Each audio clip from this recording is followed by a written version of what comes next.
It was supposed to be the quiet kind of day, the type of Team USA camp session nobody remembers a year later. Light film, controlled scrimmages, no cameras crowding the baseline, no speeches about legacies or gold medals, just reps, just rhythm, just another box checked as USA basketball quietly turns the page from one Olympic cycle to the next. But sometimes the loudest moments in elite basketball don't come with whistles or headlines. They come with a pen moving across a clipboard. Somewhere between drills, one name reportedly shifted. No announcement, no explanation, no warning. Caitlin Clark was penciled into the next controlled run with the starting group. That was it, just ink on paper. And yet, according to multiple people who were in that gym, that single adjustment changed everything. Not eventually, not over time, instantly. Conversations stopped, energy tightened, eyes tracked every movement on the floor as if the air itself had gotten heavier. What followed, at least based on reports coming out of the camp, wasn't some viral shouting match or visible meltdown. It was something much more uncomfortable. Phones were allegedly shut off, doors reportedly closed. Coaches stepped away from the floor for an emergency meeting that stretched on far longer than anyone expected. 3 hours later, the drills resumed, but the room was no longer the same. Because once a hierarchy shifts, even quietly, you can't unsee it. This isn't drama for drama's sake, and it's not about personalities clashing or someone wanting the spotlight. This is about gravity, basketball gravity, the kind that doesn't ask permission, the kind that bends systems and rewrites expectations without a single demand being made. When a player's presence alone forces decisions from defenses, teammates, and coaches, that's when things get complicated fast, especially in a gym filled with stars who've never had to orbit anyone before. For weeks now, fans have been arguing about whether Caitlin Clark's impact is being overstated, underestimated, or misunderstood entirely. Box scores get cited, ratings get thrown around, emotions flare online. But what reportedly happened inside this camp suggests the real conversation isn't about numbers at all. It's about power dynamics, identity, and how uncomfortable it can be when an institution built on balance suddenly has to confront imbalance created by excellence. And then there's the other name in the room, Paige Bueckers, another generational talent, another face of the sport, another player who has spent her entire basketball life being the system, not fitting into one. According to people familiar with the situation, this wasn't just a test of rotations for her. It was something far deeper, a moment that demanded adaptation in a way she'd never been asked to before. That's the part most people miss when they rush to pick sides.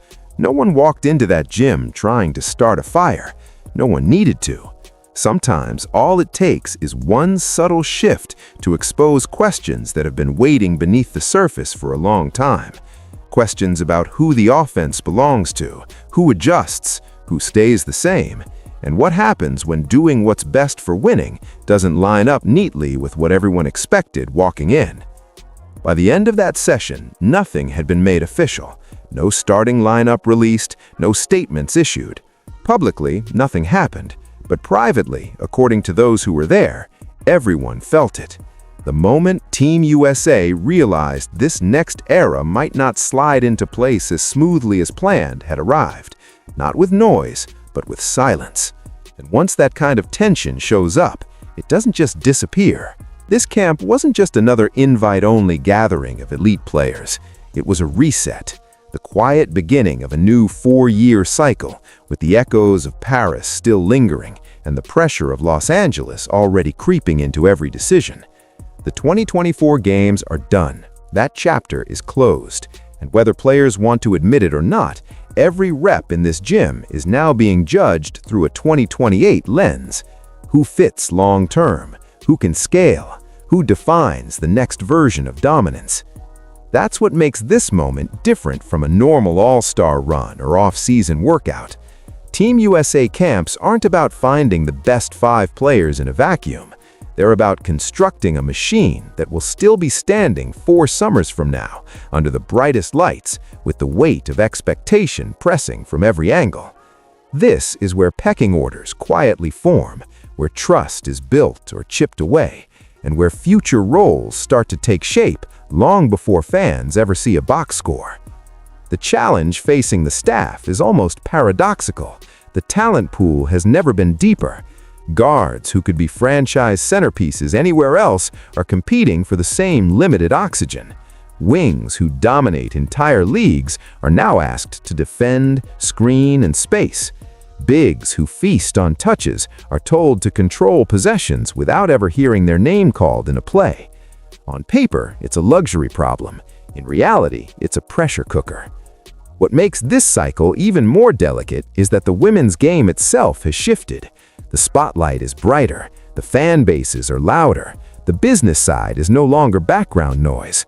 Players walk into this gym carrying not just years of development, but brands, expectations, and entire communities projecting onto them. Pretending that doesn't matter is no longer an option. Every coaching decision now ripples far beyond the hardwood. That's why this camp wasn't just about chemistry. It was about direction, about deciding whether the program continues to lean on balance and tradition or adapts to a new reality where certain players naturally tilt the floor, the audience, and the conversation. Those choices don't come with easy answers, especially when everyone in the room has the resume to justify feeling central. And this all unfolded under the watchful eyes of veterans who've been through these transitions before. Players who understand that the most uncomfortable camps are often the most important ones, because dominance doesn't survive on talent alone. It survives on hard conversations, uncomfortable adjustments, and a willingness to redefine roles before the world forces you to do it on a bigger stage. That's the backdrop people need to understand before judging what happened next. This wasn't a spontaneous conflict or a freak moment of tension. It was the collision of timing, talent, and transition. A program standing at the edge of its next era, trying to decide how much change it's ready to embrace. And the answer, it turns out, wasn't as simple as anyone hoped, because the moment the reset began, the hierarchy was already being tested.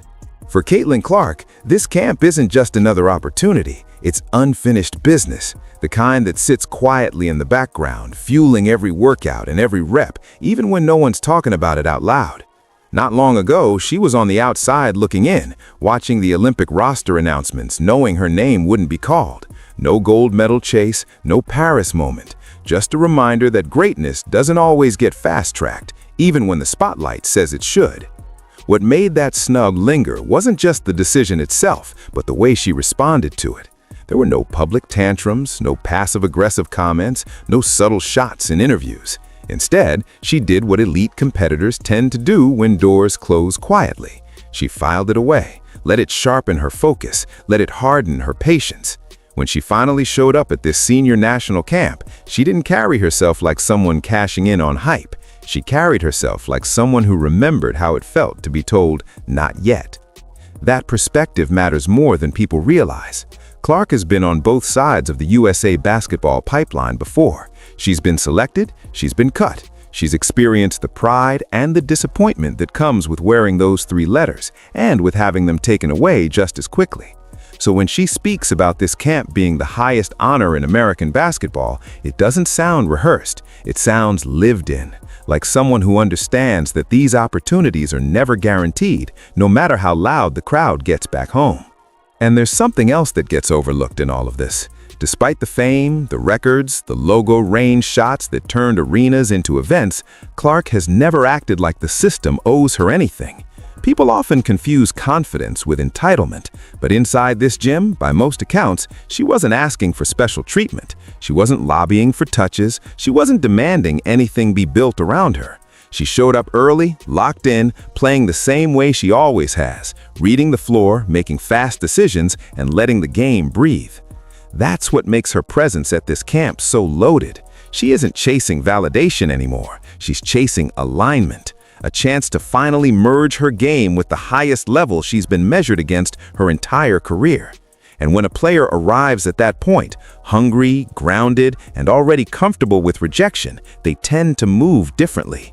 Calmer, sharper, more dangerous. You can hear it in how she talks about this moment, not as something she deserves, but as something she's earned piece by piece. This isn't someone trying to prove she belongs. That question's already been answered. This is someone seeing whether the program is ready to fully meet her where she's at. And that quiet tension between past disappointment and present opportunity is exactly what made the next development hit so hard.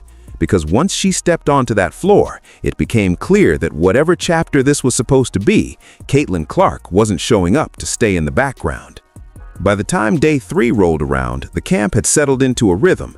Players knew where to be, coaches knew what they were watching for. Nothing about the schedule suggested fireworks. This was supposed to be maintenance. Film in the morning, controlled runs to keep bodies fresh, nothing that would carry weight beyond the gym walls. And yet, that's often when the most consequential shifts happen, when no one is braced for them. According to people who were there, the change didn't come with any explanation. No whistle, no pause in practice, just a quiet adjustment on the rotation sheet. When the next controlled run was announced, Caitlin Clark was listed with the first group. That detail might sound insignificant to anyone unfamiliar with how national team camps operate, but inside that environment, it's never just about who's on the floor. It's about intent. Starting a controlled segment is a signal. It tells players who the offense will naturally organize around, where the reads will flow, who's expected to make decisions when things break down. And the moment Clark stepped into that unit, the floor reportedly told the story before anyone else could. Spacing widened, cuts came sharper, the ball moved faster, not forced, just instinctively reacting to where help defenders leaned.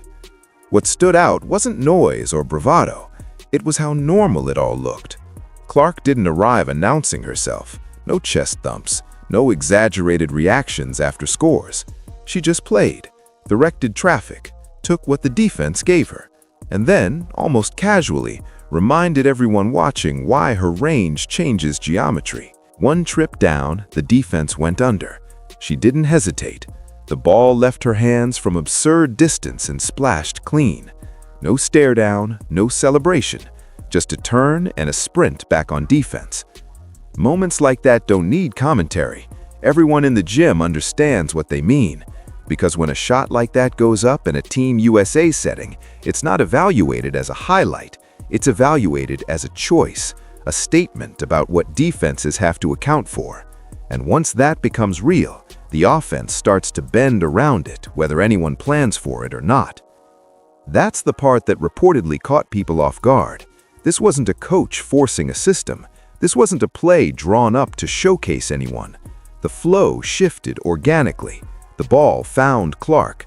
Decisions ran through her, not because she demanded it, but because efficiency pulled it there. And in a room where nearly everyone is used to being the engine, that kind of gravity doesn't go unnoticed for even a second. While that run played out, eyes kept drifting toward the sideline, because someone else wasn't in that first group. And in a normal gym, it might have been nothing more than another rotation. Here, it landed differently. What had been theoretical for weeks suddenly became tangible. The hierarchy wasn't being discussed anymore, it was being felt. And once that happened, the real tension had nowhere to hide, because now everyone had to sit with what that lineup quietly suggested about where this camp might be heading. For Paige Bueckers, this wasn't supposed to be unfamiliar territory. She's been the centerpiece everywhere she's played. From the moment she stepped onto the college stage, entire systems bent to her skill set. Plays were designed around her vision. Defenses tilted toward her gravity. Teammates moved with the understanding that when the moment mattered most, the ball would find her. That's not arrogance. That's what happens when you're that good for that long. But inside this gym, for the first time in a way that couldn't be ignored, that assumption didn't automatically hold. According to people who were present, Paige wasn't part of that opening group when Caitlin took the floor. She watched from the sideline as the run unfolded, arms folded, eyes locked in, absorbing every possession. No visible frustration, no exaggerated reactions, just attention, the kind that signals awareness rather than offense. When she eventually checked in during a later segment, she did exactly what she's always done. played hard, moved efficiently, made smart reads. There was nothing sloppy or disengaged about her minutes. On the surface, everything looked professional, but for anyone familiar with her game, something was subtly different. The offense wasn't humming through her instincts. She wasn't the first option in breakdown situations. The flow didn't automatically tilt in her direction, and that shift, however small it might look on paper, carries weight in a room like this. What makes this moment so significant isn't that Paige struggled. By all accounts, she didn't. It's that she was being asked, without anyone saying it out loud, to exist in a context she'd rarely faced before. Not as the unquestioned engine, not as the default closer, but as one elite piece among many, operating within a structure that was beginning to lean elsewhere. After her sequence ended, according to observers, she didn't linger on the floor. No extra shots, no half-court trick attempts. She walked straight to the bench and sat, still, composed. That kind of stillness speaks volumes at this level. It's not disengagement, it's processing. A competitor recalibrating in real time, trying to understand what this new reality might demand of her. This is where the conversation often gets flattened online, turned into lazy debates about ego or entitlement. But that misses the point. Paige Bueckers didn't become who she is by floating comfortably in the background. She became her by being central, by carrying weight, by responding when everything ran through her. So when sources say this moment hit differently, it makes sense. This wasn't about touches or minutes in a single scrimmage. It was about identity. For the first time in a long time, Paige was being asked a new question, not verbally, not directly, but through rotations and rhythms and who the ball trusted first. And those questions don't come with immediate answers. They sit heavy. They challenge how you see yourself in a system that suddenly has more gravitational pull coming from somewhere else. And as that reality settled in, the coaching staff began to realize this wasn't just about lineups anymore. It was about what happens when two careers built on centrality collide in a space with no room for both to operate the same way. Not long after that stretch of play, practice didn't immediately roll on the way it usually does. According to multiple reports from people familiar with the session, coaches began drifting off the floor one by one, not for a quick sidebar, not for a routine check-in. This was different. Assistants, coordinators, and USA basketball officials were pulled together. Phones were reportedly powered down, doors were closed. And just like that, the tone of the day shifted from evaluation to intervention. It's important to be clear here. Nothing about this meeting has been officially confirmed. What we know comes from accounts shared by individuals connected to the camp. And those accounts all point to the same core theme. This wasn't about whether someone was playing well. No one needed a meeting to answer that. The question, according to those reports, was far more uncomfortable. What happens when the room starts reorganizing itself around one player without being told to? That's a nightmare scenario for a national team staff, because on one hand, that's exactly what elite talent is supposed to do. It simplifies the game, it raises the ceiling, it makes everyone's job easier on the scoreboard. But on the other hand, when that shift happens too quickly or too organically, it can destabilize something you've spent years protecting. Trust, buy-in, the belief that everyone has a real purpose, not just a symbolic one. Sources suggest the discussion circled around balance. Not balance in terms of minutes, but emotional equilibrium. How do you maximize impact without quietly alienating other players who arrived at camp expecting to matter in major ways? How do you lean into what's clearly working on the floor without creating fractures off it? Those aren't questions you solve with rotations alone. They require philosophy. And philosophy debates don't happen casually during water breaks. What makes this meeting so telling is what it reportedly wasn't. It wasn't accusatory, no one was singled out, there were no dramatic confrontations. By most descriptions, it was tense but measured. The kind of conversation experienced staffs have when they recognize they've hit a real inflection point, when the plan they walked in with may no longer fit the reality unfolding in front of them. And while that meeting was happening, the floor sat silent. Players waited. Some stretched, some stared off, others quietly talked among themselves. Everyone understood that whatever was being decided behind those doors would ripple through the rest of the camp, because once a staff stops practice to recalibrate, it means something has already changed. If you read between the lines of what's been reported, this wasn't about ego in the caricatured sense. No one was demanding touches, no one was throwing fits. This was about unintended consequences, about what happens when excellence is so strong that it forces decisions you weren't ready to make yet.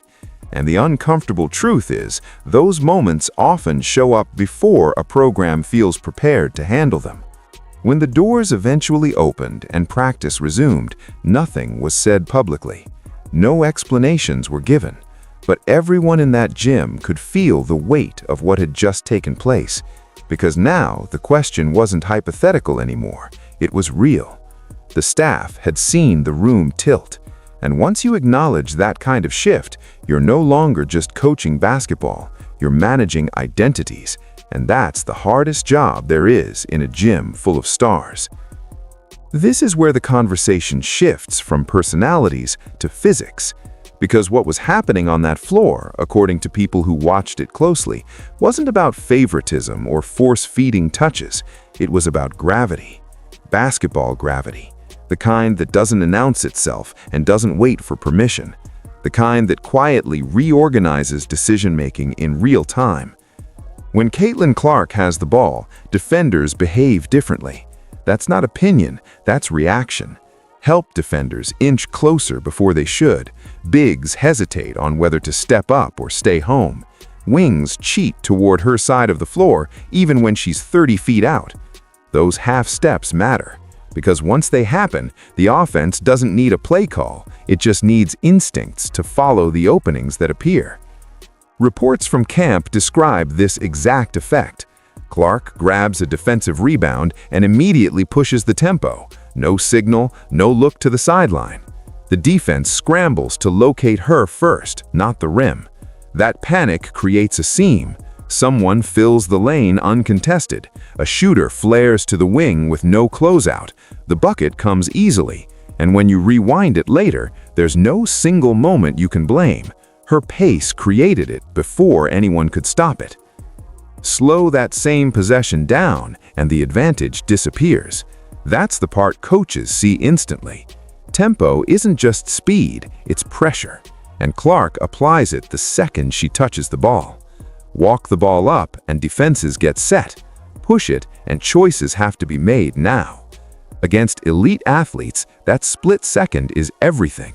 And when players feel that advantage consistently, they start deferring without being asked. The ball finds the same hands because the outcomes reward it. That's where the staff's dilemma deepens, because this isn't a case of one player waving teammates off or hijacking possessions. This is efficiency doing the talking. The reads are clean, the passes are early, the shots come in rhythm. And when basketball behaves that way, it trains everyone on the floor to lean into it. Suddenly, teammates are cutting harder because they trust the pass will arrive. Shooters hold their spacing because they know the look is coming. Bigs set firmer screens because they understand the chain reaction that follows. Now place that dynamic inside a group of players who have spent their entire careers being the gravitational center themselves. That's where tension is born. Not from jealousy, but from displacement, from feeling the floor respond to someone else in ways you're used to initiating. Even the most unselfish competitors have to reckon with that adjustment internally. What makes this situation so complex is that there's nothing to correct. You can't coach someone to be less impactful. You can't ask teammates to ignore advantages. You can try to slow things down, equalize touches, force balance, but that comes at a cost, and every coach in that room understands it. The game always tells the truth eventually, and gravity always wins. That's why this moment matters far beyond one practice, because once a system starts bending, holding it rigid becomes a choice, and choices like that ripple outward.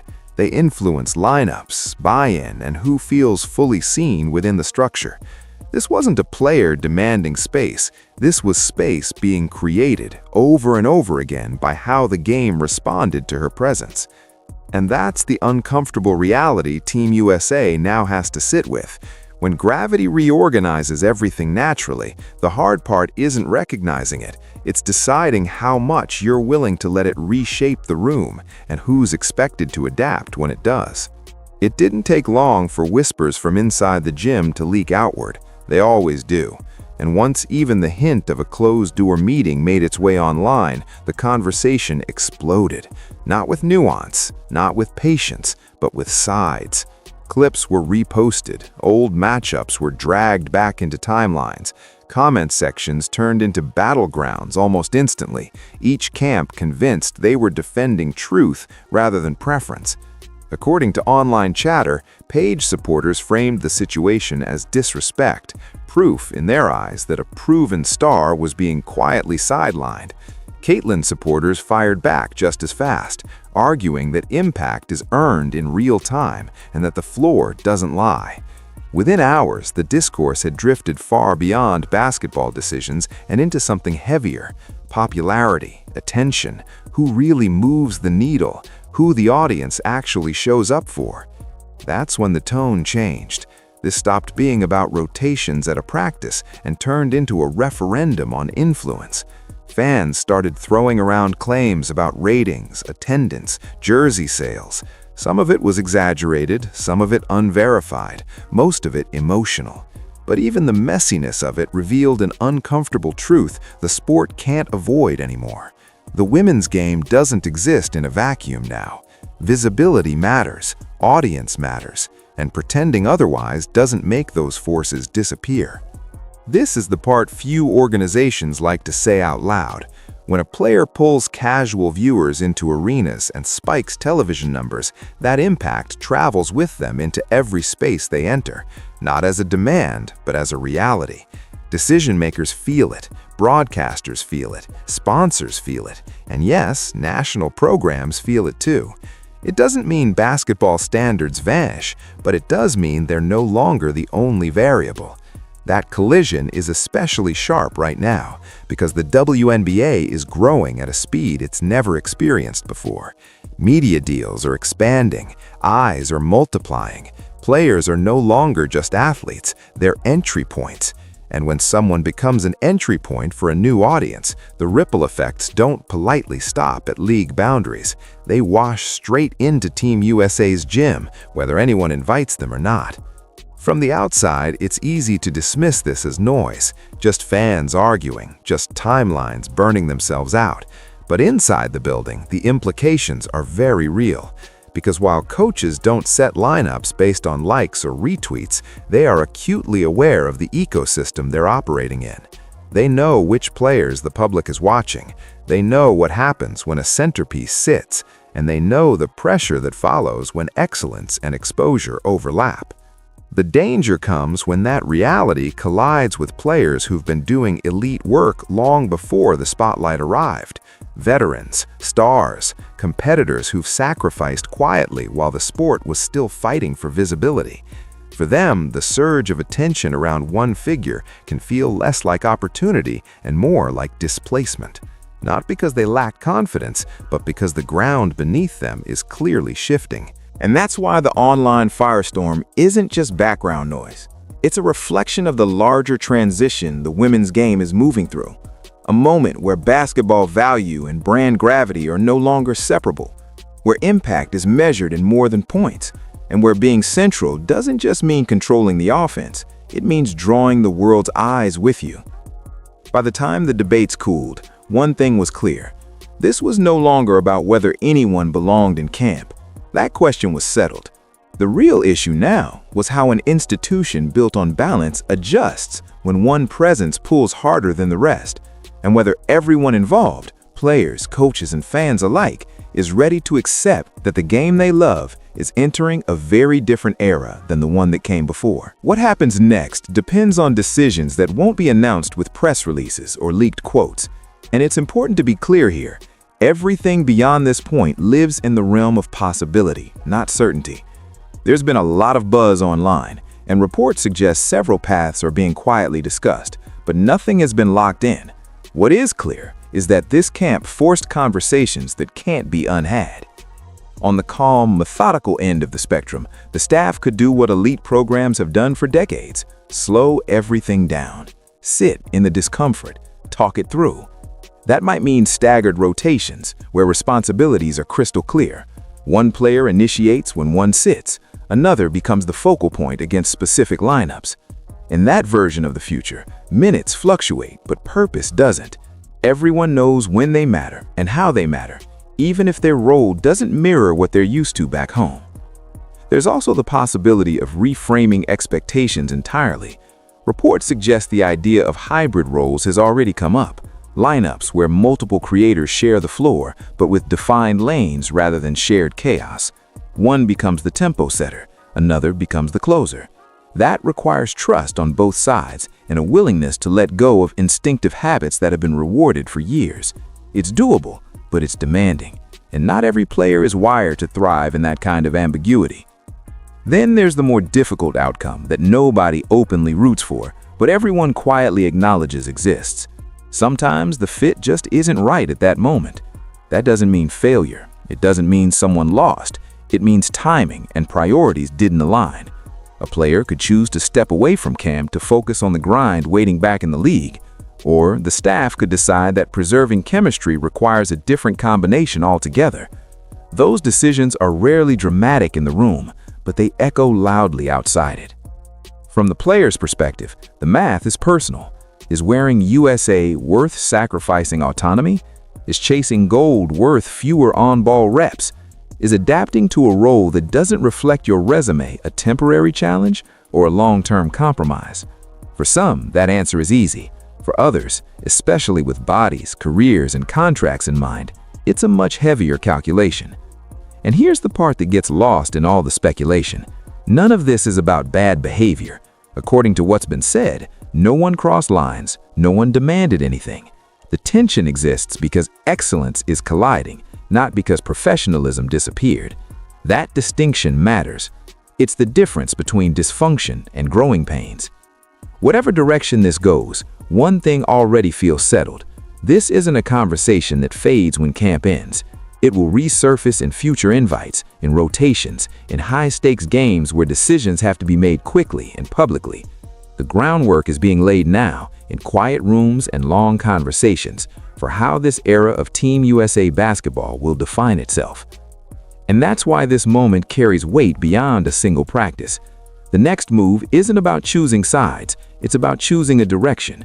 Whether the program leans fully into its most disruptive strengths or deliberately balances them at the risk of limiting their ceiling. That choice won't just shape a roster, it will signal how willing the system is to evolve as the game around it accelerates. When that day finally ended, there was no announcement waiting outside the gym, no depth chart posted, no quotes hinting at a new hierarchy. Officially, nothing had changed, but according to everyone who walked out of that building, something had shifted, and once you feel that kind of movement, you can't pretend the floor is steady anymore. That's what makes this moment so important.